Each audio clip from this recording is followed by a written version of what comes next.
Anytime a business is exploring a new software tool, they find themselves asking a very simple question.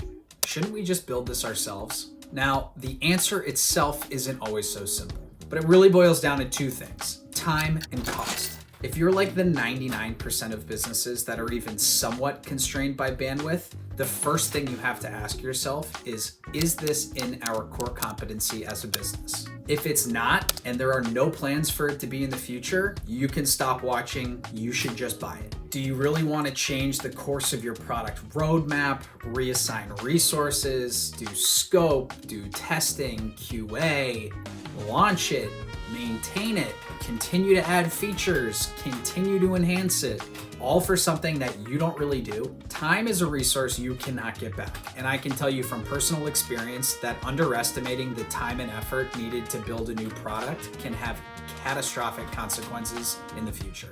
This leads us to our next consideration, which is costs. And we're not just talking about CapEx and OpEx for all you finance majors. We're also talking about opportunity cost of your time and resources. Think of the upfront costs, just the people alone, the human resources, the QA team, the development team, the product managers, the management, the meetings. There is a lot to consider. And on top of that, you can't just leave it alone. You basically just planted a technology tree in your office.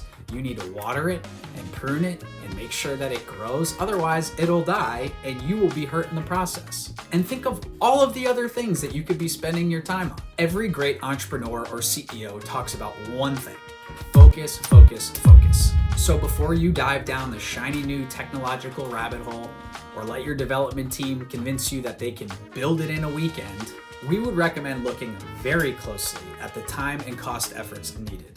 Doubling it, because we haven't even begun to discuss product creep or all of the unknowns of launching a new product, and then making your decision. Now do us a favor, comment a time that you have had this debate internally, whether you built or you bought, and how that turned out for you. We're curious and we'd love to hear from you. Thanks.